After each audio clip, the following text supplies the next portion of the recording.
All right, welcome and hello. My name is Martha Alter Hines, and today I'm almost gonna cry because I'm so happy and yeah, very honored to be talking with Anneloes Smitsman, who is if you haven't connected with her work yet, this kind of sums it up.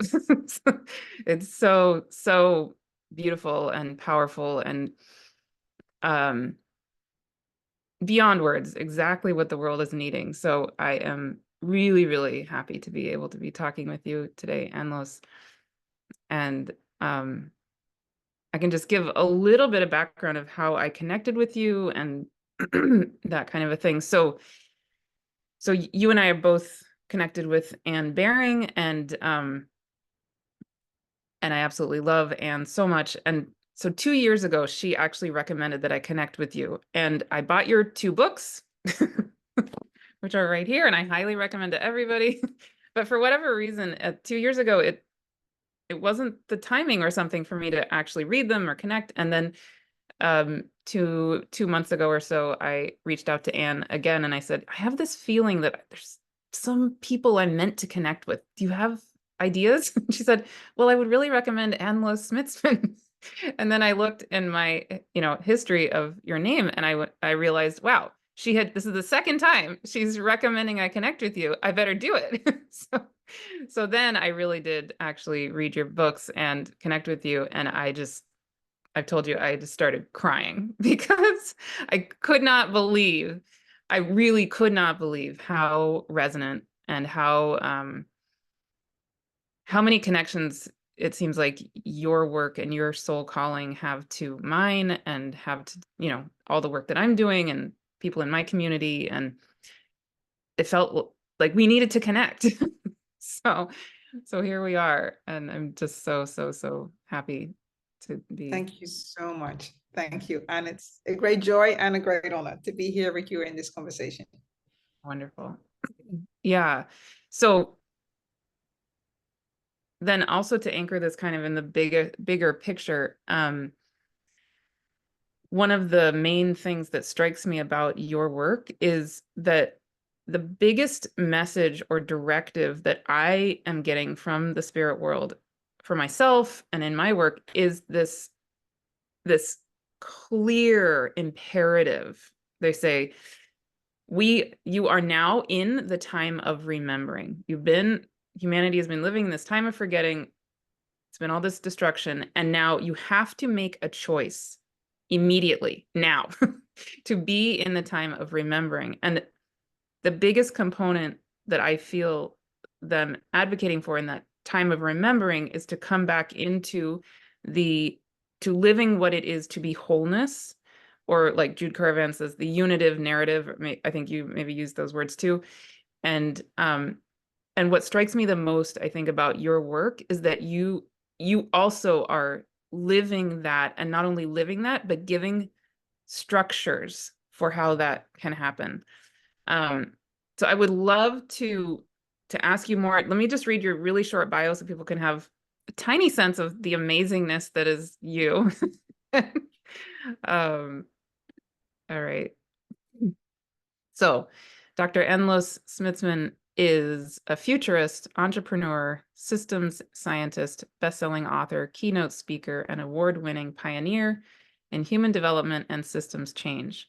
She is the co-founder and CEO of EARTHwise Ventures and founder and managing director of EARTHwise Center, co-founder of EARTHwise DAO, initiator and architect of EARTHwise Constitution for a Planetary Civilization, which I would love to maybe talk about today.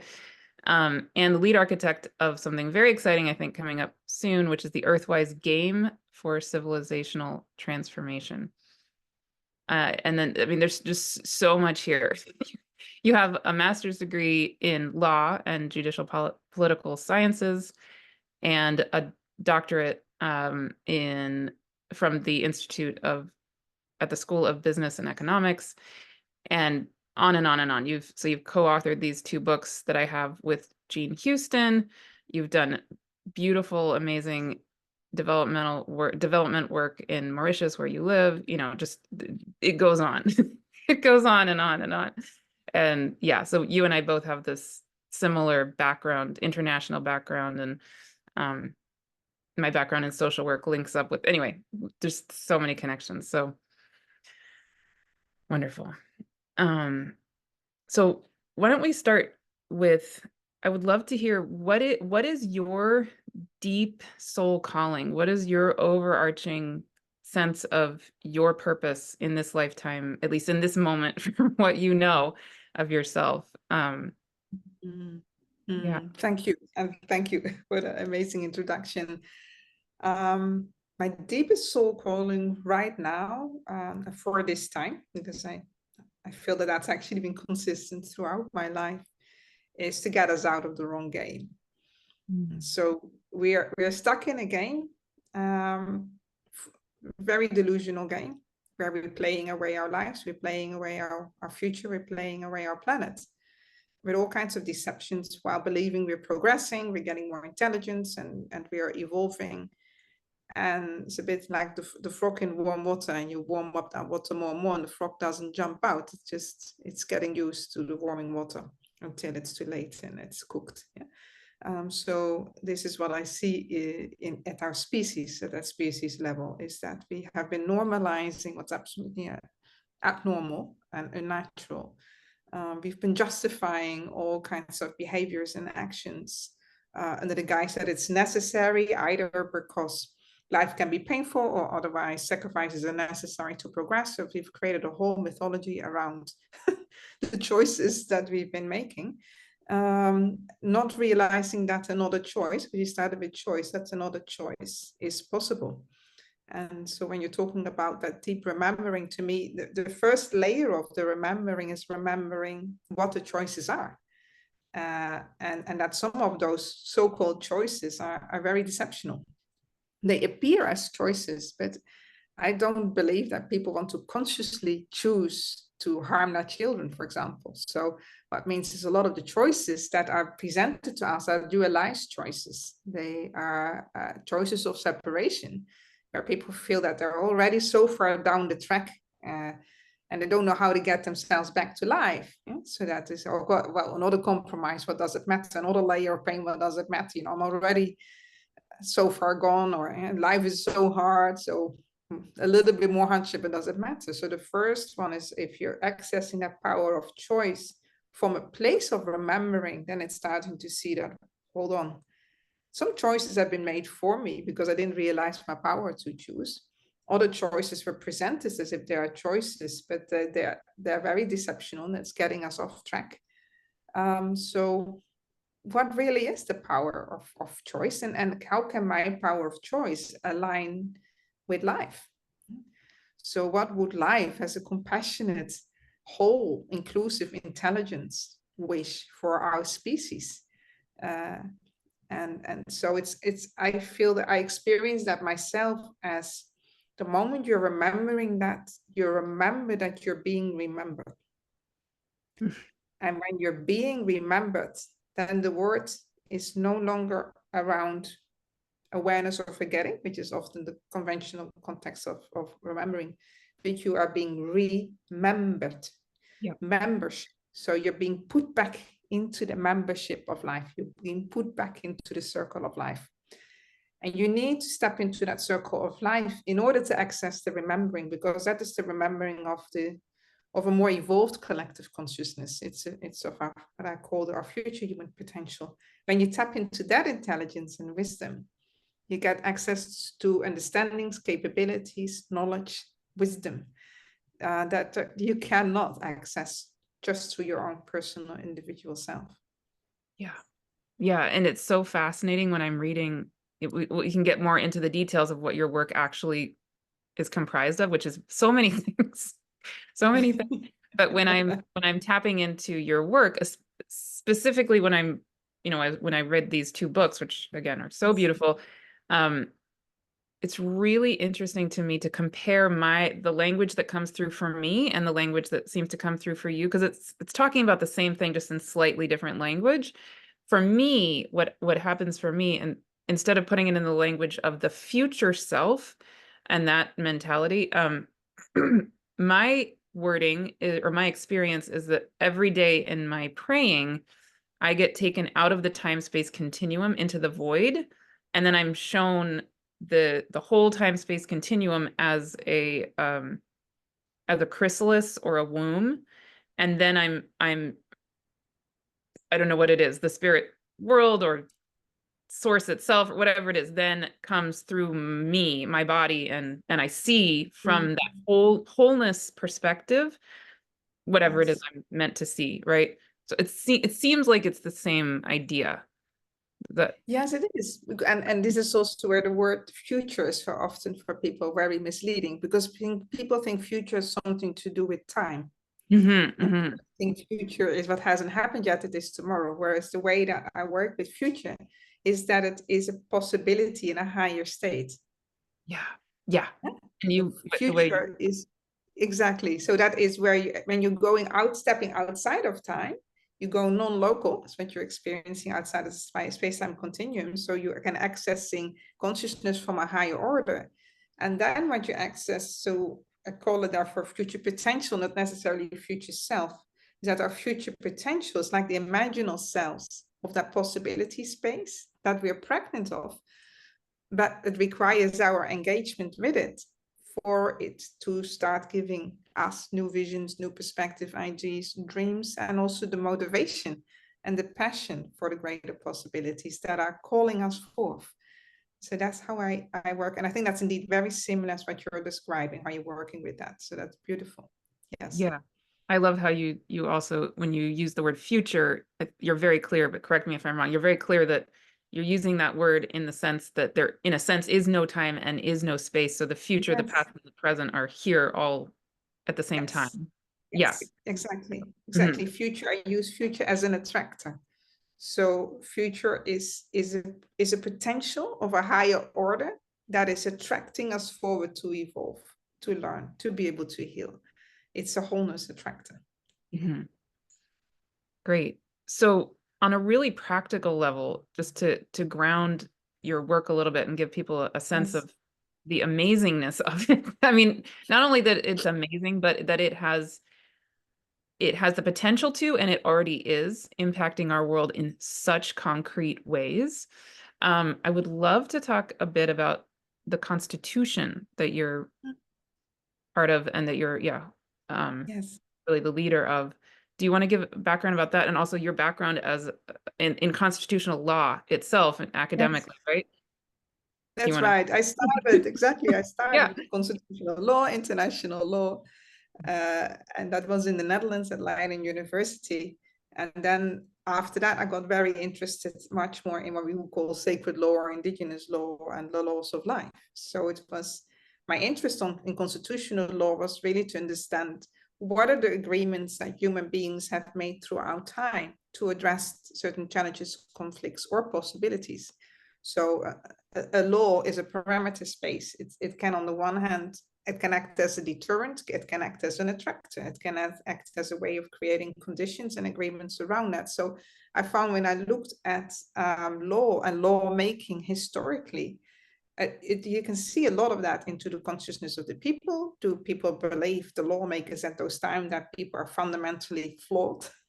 And that, like Hobbes was saying that, so they're fundamentally selfish, or Locke at the time was saying, no, there's goodness in people, and the law should be more a way of creating conditions for that goodness to come out, and we should not see that the human nature is fundamentally flawed, and therefore we can't, we have to protect ourselves from our fellow human beings. So I found that when I was studying lawmaking in Western societies and indigenous societies and comparing that it showed me so much of the worldview of those people, of the cultures.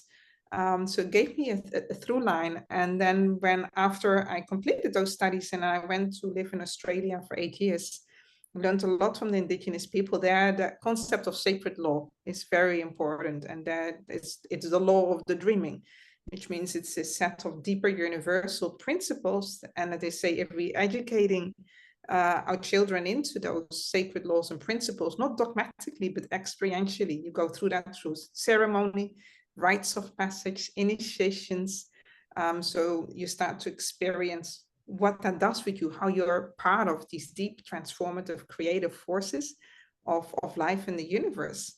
And that when you're aligning yourself with that, then there is a kind of a deeper structure, a deeper system that really has your back, that is supporting you to evolve within a larger wholeness that we all form part of, but often cannot see. So it was out of the kind of that whole process that I then, when I many years later was working with new governance systems and frameworks, and at the time was especially working with new technologies, blockchain technologies, what we call decentralized autonomous organizations. So this was large network platforms where people were given a means by a token to vote, to exercising their rights, giving their input, but also to be creating value together and receiving value in a much more transparent way. And they needed governance structures for that, for this kind of horizontal new emergent structures of how do we collectively deciding what we want to hear, and also how are we collectively creating and sharing the value, so that you don't have the old pyramid models, but much more the models of living systems, so that the value goes back also to where it was created from. And so I started developing governance systems for those platforms, and out of that work, then later I thought, okay, we need something overarching that helps, especially with movement building at a meta level.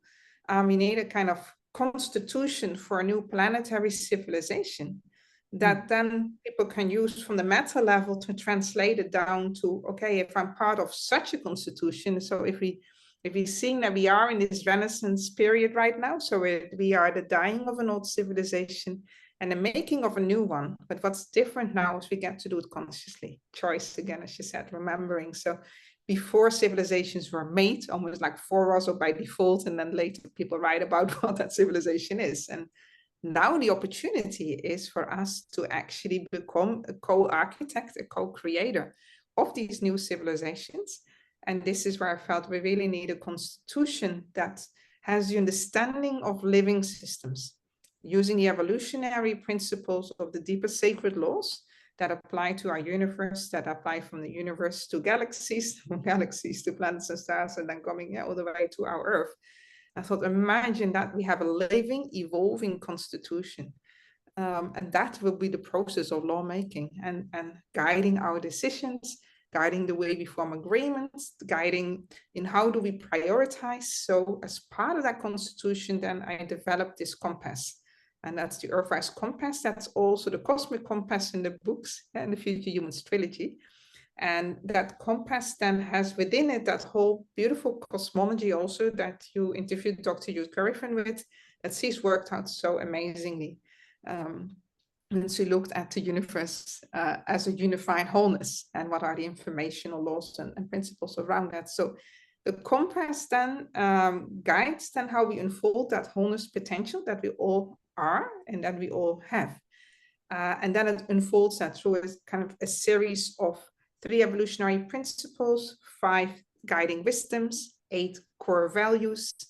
And then around that, we have the structure of 13 living systems protocols. So to actually know how do I address and help transform the systems that are sick, that are unhealthy, that don't work, that are unsustainable by design, and how do we prioritize and support the formation and emergence of new thrivable systems and governance systems. So these are the rings of 13 living systems protocols that guide that direction.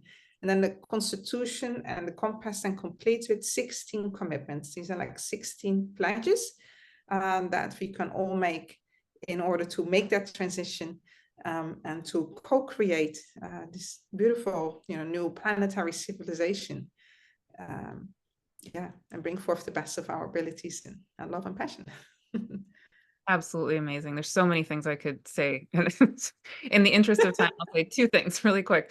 One is, as you're talking, I'm thinking of, well, so to sum it up, I think one way to describe what you're doing is that you're trying to support us to come into structures and law and ways of conceiving of our world that it is from the wholeness the unitive narrative Yes. as opposed to a mindset of separation, right? That our Yes. laws have been constructed out of an assumption of separation. Yes. Now it's time Because for, yeah. these And, deeper implicit structures are always there. yeah. It's just that we're not in touch with it. Yeah. Yeah.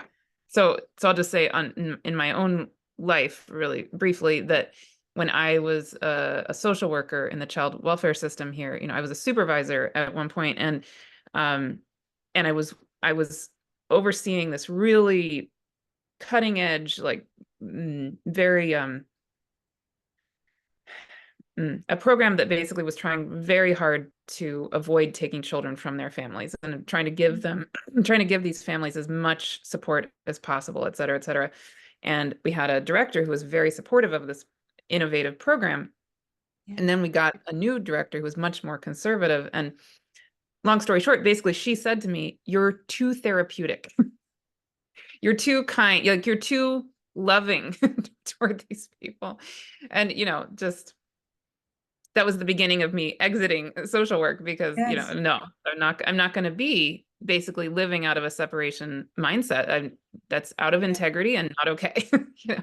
So, yeah. So to have, anyway, just this is astounding what you're doing. And can you also speak a little bit? I think you and Jude Curran and some other visionaries, spiritual visionaries and leaders are part of a group that is interfacing with the UN. Is that correct?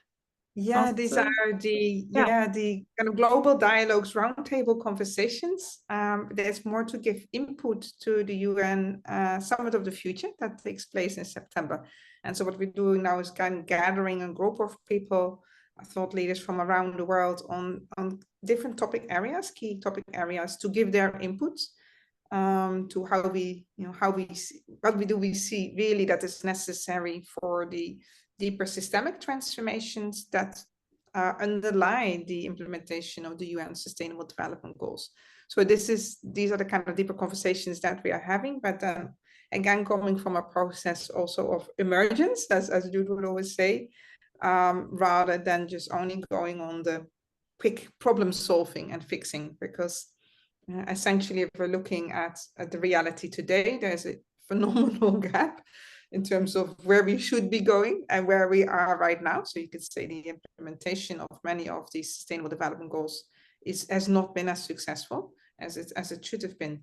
And that if people are still treating that as if it's somehow a wishy-washy agreement structures that governments have made and now imposing on the citizens, so why should we go behind that? I think that it's that mentality or that narrative around it that gets in the way, with rather to really to looking, the Earth has very clear planetary boundaries, and like the Stockholm Resilience Institute has defined these 9 planetary boundaries within which human beings can safely operate and for generations to come. And 6 out of those 9 planetary boundaries have been crossed. So this is how much we are putting life in danger, but also for future generations. And I think that's the larger planetary perspective. And then it's really looking from there. So then if we want to come back within safe planetary boundaries and know that we are so far outside of that zone, then what are the goals that have actions tied into them that need to be implemented, so that we can course direct. From now, we are going on a trajectory of collapse, and because we are looking at heading also in global warming and emissions, and we're heading for 2 to 3 degrees, and we're supposed to be not exceeding 1.5 degrees warming, and we are heading for 2 to 3 degrees warming. And once you get these tipping points in motion, it's an escalating effect. And this is what a lot of people don't seem to understand. So because if it tips to 2 degrees, you're getting a delay in the system that quickly tips to 3 degrees and 3 to 4, and which means you can make life uninhabitable here for hundreds and hundreds of years to come. So it's really important to understand that there are very clear feedback systems that nature gives us, as our planet gives us, that are showing us as clear signs, what are the actions that we need to take and what do we need to change. But it's because we're part of a larger system, and a system that in itself is also very sick. As I said, we're in the wrong game. Yeah, incentives for the wrong game. You're incentivized to keep going in the wrong direction, believing it's progress. Then that's why the first step is to be able to step back and then to know how do I do that then? If I'm part of a larger system that's rather sick, it's a system that also has cognitive dissonance. It is a system that has suicidal tendencies. It's a system that's very self-destructive. So what does it mean? Because like to be completely outside of it is also not possible, because we are in those societies. So how now, as being a member actually of that system, can I then use my power in a different way? So that I actually become the imaginal cell. I become the catalyst by being inside this system, even a dysfunctional system. By being inside of that, I can actually start using the power to redirect resources, to put out different goals and intentions, to start making new agreements. So this is where a lot of the, at least for my work, you were saying earlier about creating structures and systems is about, it's not about creating a parallel, beautiful world where everything is fine, but it's actually going into the heart of that which doesn't work. It's going into the belly of the beast, so to say, and bringing the power of transformation and awareness right there, rather than trying to withdraw ourselves from societies. And but it's really taking, we call it taking on Moloch. Moloch is representing in game theory this kind of game of deception by which we're playing away our future for quick gains, believing that we are progressing. Just coming back, one thing on the Constitution, I just want to let everyone know it's completely open source. Mm-hmm. So what that means, everyone can go on the website, you can download it. I have several people working out their own time on different translations in different languages as well. We'll be uploading more in different languages soon.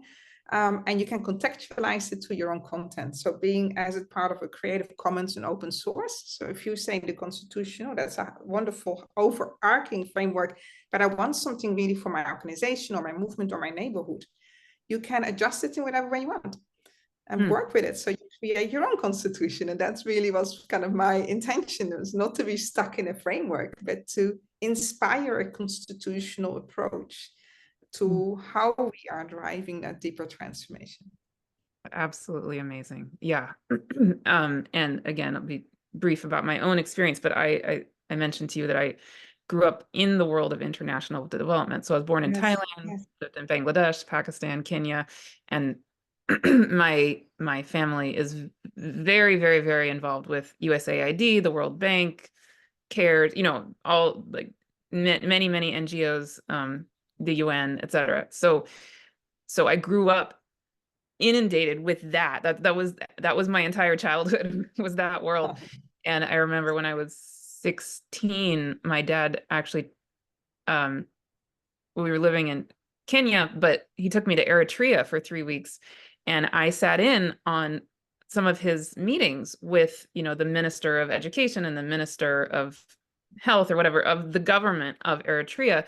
And at that time, they had just gotten independence from Ethiopia. So it was a fascinating time. It was such an amazing, beautiful country.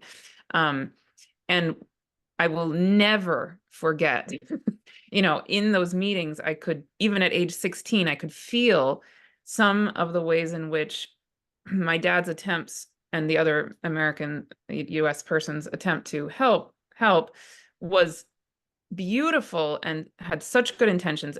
And then the flip side, there was, again, I could go on and on, but I could immediately see, even at age 16, some of the ways in which it was actually pretty destructive and not honoring of the people they were theoretically trying to help. Wisdom and agreements structures, exactly. And I think that's really important. Because we see in the making of history, right, and especially of nation building, anytime governance structures are imposed and then enforced, and then are put as conditional to financial aid. Yes. Yes, it doesn't work. It backlashes later, and it disempowers people. Yeah, it's dishonoring. But it's not. Yeah. So this is just astounding. I mean, really, this work is just wow. Because I do feel like, again, in the spiritual world, often it can feel kind of disembodied. And Yes. like we have lots of great ideals, but then the question is, okay, how do we put this into actual action and actual structure, which you're doing? Just like, oh my goodness. It's so, This yeah. one is for me mind blowing because it's so huge. We're applying now, in fact, this to Constitution for AGI, Artificial General Intelligence. So I've then applied these EARTHwise constitutional principles to creating a participatory framework for benevolent AGI and a governance structure for that as a global commons, because sometimes we don't realize what we are at the forefront of. So everyone is focused on artificial intelligence, but what's being built right now, prototypes for artificial general intelligence that will soon be members co-deciding in our civilization and informing how we look at the world. I mean, already now we're seeing that in the making of politics, there's a phenomenal amount of AI and it's not all positive. And so there's, yeah. So Well, it's taking yeah, it even a step further. absolutely. Yes. There's one more component I would love to bring in here that's pretty fundamental for me is the other thing I find astounding about your work, about Jude's work, et cetera, is that that you're doing this very concrete work to help change the world, to help bring the world into this unitive narrative, this way of living as wholeness, et cetera. And you have a profound connection and relationship with the spirit world and with other dimensions and other, not just our intellect, right? Like not just our minds, but our whole being, which is absolutely key in my opinion. And so I'd say really briefly about my own work also, and then I would love to hear your thoughts on this. But something that's been coming up in my work very adamantly, and I've been a little scared, honestly, to share it with the world, but you know, they're saying you have to do it, is that what I'm getting told is that the spirit world is meant to be co-creating with us, right? That all these infinite dimensions of existence, of the cosmos, of our earth, of all of the layers of time and space, as we come back into the unitive narrative, that wholeness way, part of that, at least in my way of experiencing it, is that there are all these other entities that we can't necessarily see with our three-dimensional eyes, who are here, who need to be part of that development of that constitution, for example, and yeah, co-creating this world. I would Yes. love any thoughts on that, or Yes. See, it's kind of fascinating, isn't it? If we look, I'm just going from to answer it, I'm going to make a little jump to AI. So look how quickly humans are willing to embark or welcome a disembodied machine-made intelligence. Yeah. But if our ancestors would have seen this long back, they would go, "Oh wow, look at that! The spirit world has gone fully into this kind of machines or whatever." They wouldn't even have a name of that, but very interesting. They may have said the spirit world is fully incarnated because we are now listening to and even co-creating with all these intelligences that you cannot say it begins here, it ends there. It is disembodied. Yeah? And yet when we talk about this, the spirit world, people are saying, "Ooh, that's woo-woo, that's out there." Yeah. How do you know? What's the proof? What's the evidence? And then I'm looking at the same time how quickly they're willing to take instruction from AI, whether it's so there's far less evidence and actually no consciousness behind it, giving us the appearance that we are communicating with something that's sentient that is not. Yeah, so it's very interesting. It's just, again, human perception is actually very narrow. So yes, we are part of a vast universe with, you know, so many different forms of intelligence and wisdom and consciousness, embodied and disembodied. That even if you're going multidimensional, a lot of it is also remembering that not that we're communicating so much with the spirit world, but we are that spirit. we are it. Yes, exactly. We are them. They are. Yeah. Yeah. So when you get that, it's like, oh wow, at a deeper level of my being, I am that. I'm also that ancestor. I've also been alive in different time spectrums. Yeah. Yeah. And there are future memories too. So it's indeed, for me, it's always a partnership way. Absolutely.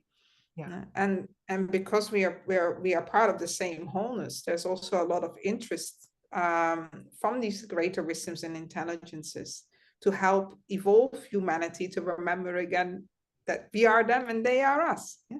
Yes. We just put boxes around it and jargon around it that really gets in the way and then starts to make it look cool, whereas it is not.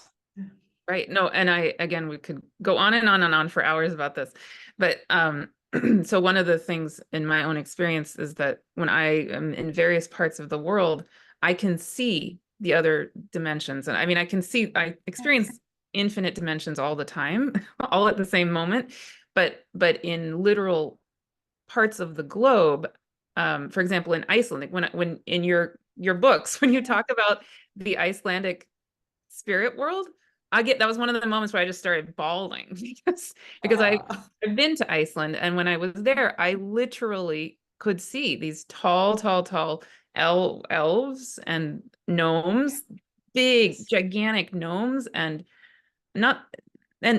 little people. And in Scotland, the fairies everywhere, the rocks talk to me. Here in California, there are a different kind, like it's every part of the globe has its own spirit world ecosystem. Yes. Literally. And I mean, I literally see it, and what I've found in talking to indigenous people of the various places where I've experienced these things is they often say to me, yes, but how do you know that? Because I can see it, I don't know. Exactly. Yeah. And then Yes. what these beings are saying to me is, yeah, well, we've been hiding because it hasn't been safe. But now is that we need The time of revealing. Yeah. exactly. Yeah. And again, I could just start crying. Yeah. So that's a whole topic, but it Yeah. is what I'm being told is actually imperative that we do come together with this Council of Infinity is one way they're putting it. And yeah, so that's a huge part of what I'm being asked and called to do in the next kind of leg of my own work. Yeah. Yes, agree, because if you disconnect from all of that, you're also not in touch with your own greater abilities, because as I said, they are you beyond the veil. Yeah. And it's interesting in many of the traditions before on elderhood and deeper leadership in mythic and mystical lines, also gnostical lines, you get trained to be able to interact with these spiritual dimensions. And that was the condition of whether you are ready for worldly power. Yeah?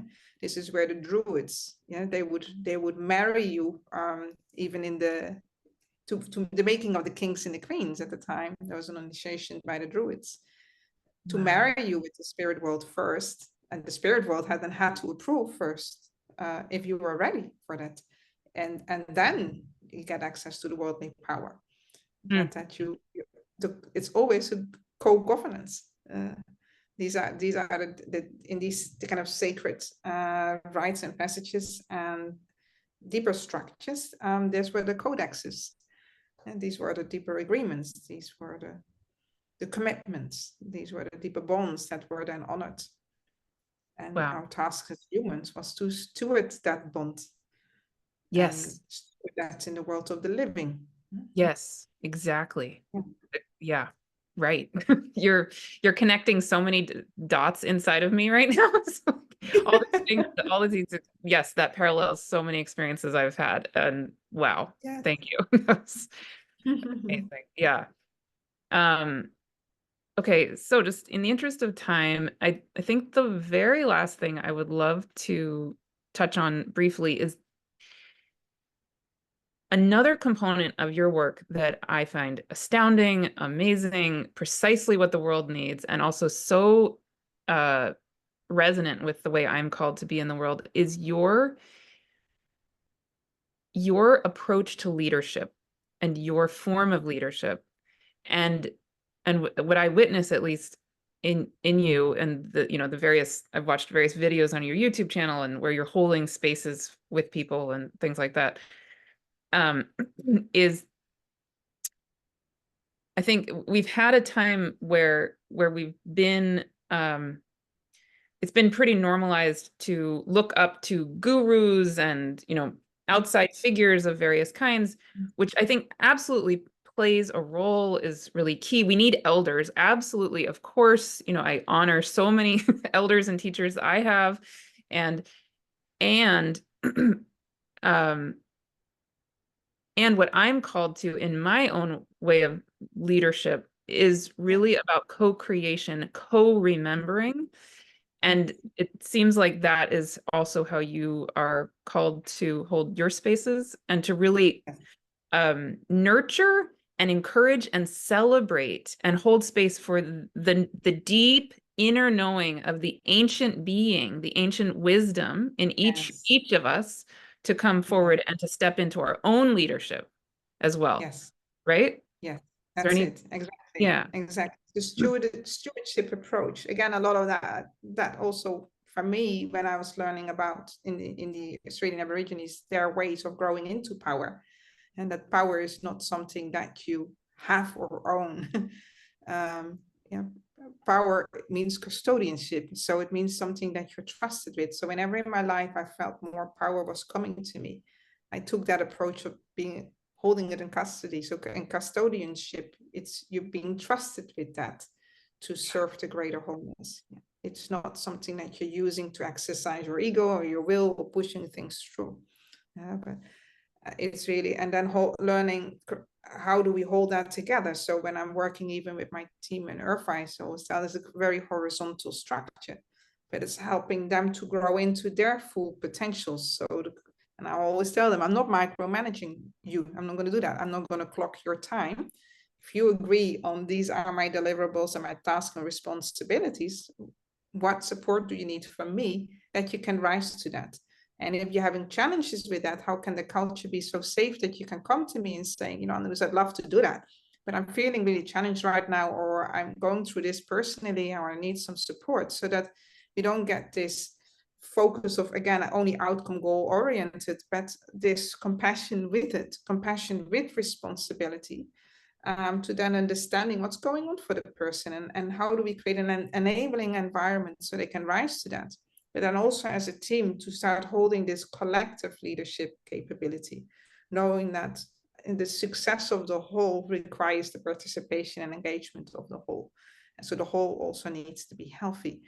And that's very much how I approach leadership as stewardship, and then leadership as a way of creating opportunities, creating the conditions for life to thrive, for people to thrive, for them to rise into a responsibility that is the ability to respond both to challenges as well as to opportunities, and to make it playful and fun. That's the thing that's really important.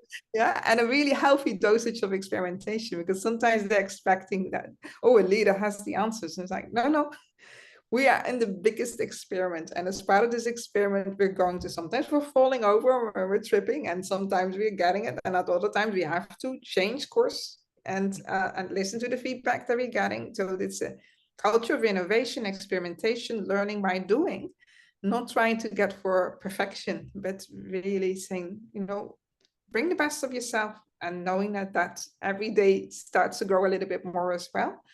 And really have an open mind and an open heart. And yeah, Absolutely amazing. So resonate with all of that. I could go on and on. I'm so glad to hear how you are doing that. That's amazing. Yeah, no, that you're bringing that communication out, and the courage you've had to change also your path and trajectory in order to answer a deeper calling of where our life wanted to guide you to go to. Thank you. Okay, so my concluding question, but you can also add in anything you feel like you feel called to say. I would love to hear, and for you to share with people, how can people get involved with you? What kind of support are you looking for in this work? What would you like to invite people into? Anything, and anything else you feel like you want to say.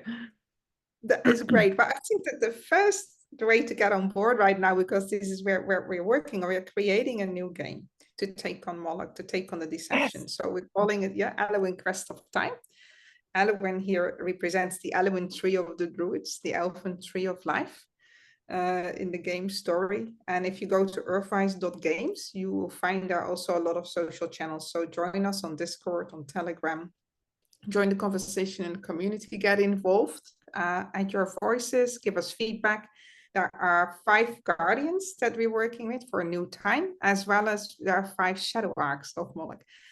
So by playing the game, there's a way to play it in a game setting as a collectible card game first, and then an open world immersive game. But there's also a way in which we're playing this in real life. So where we're saying, okay, what does it mean to gamify our own life? What does it mean to gamify the challenges that we face with and building community together? So we'd love for people to just join us in the community. We're going to be for every second Tuesday of the month. We're going to start in July with this to have an open EARTHwise community call. So then you can join us on Zoom. I'd love for you to be there as well. And this is going to be just a 1 hour of being with family, where we are sharing what we're doing, and we're listening to your voices, and we want to give a platform for your voices. So join us also in spending that 1 hour in community per month together with us. And there are many more opportunities as well, and all the events that are coming. But it's about, let's change the game by playing to thrive and create a thrivable world and future for all of us.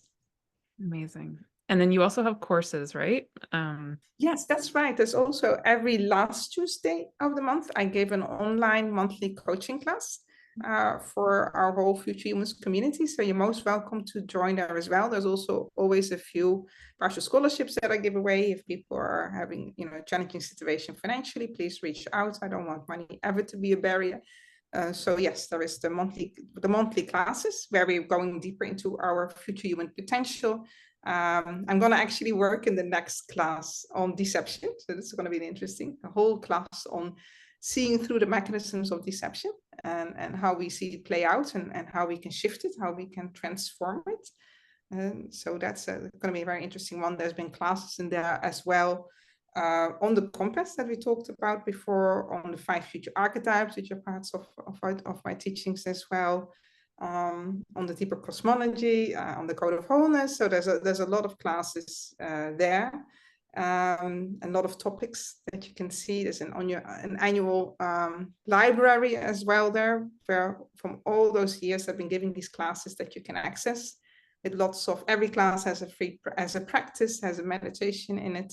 And then there are online courses as well. There's a course that Jean and I gave, which was the Catalyst course that goes with book 1, The Quest of Rose. And then there is another course, online course, that is the Future Humans Quest, which goes with book 2, Return of the Avatar. So there's a lot to explore. EARTHwise.global, this is where the kind of the mothership, the mother website is. And on EARTHwise.games is where we are creating this game for taking on Moloch. Yeah, and just again to say these books are astoundingly amazing. The first one is The Quest of Rose. The second one is The Return of the Avatars. And I wanted to mention, I listened to them on Audible. I mean, I have the physical books, but what actually felt right for me was to listen to them on Audible. And I want to say the person who did the narration is amazing. Amazing. She did so many different voices of people from all over the world, very talented. Yes. Ariane and the energy. She's Say it again. Thank you for mentioning that. Yes, her name is Ariane Barnes. She's the daughter of my partner.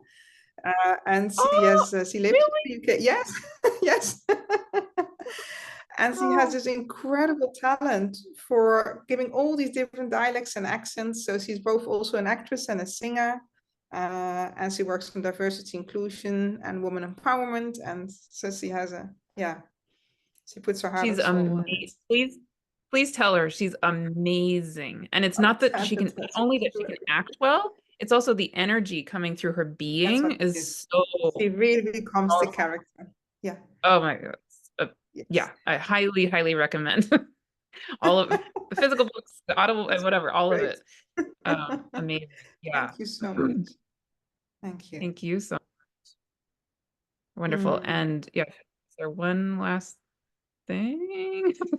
I think to be continued, I'm sure, in some way or another. We but continued, and for the people who are listening to this, write in the comments what you really loved about this conversation and what you would like us to talk about more. So again, we have a follow-up conversation. So please write in the comments what you like, what you would like us to explore further and go deeper into for next time. So I just want to thank you so much for everything that you're doing, who you're being, and for trusting your calling.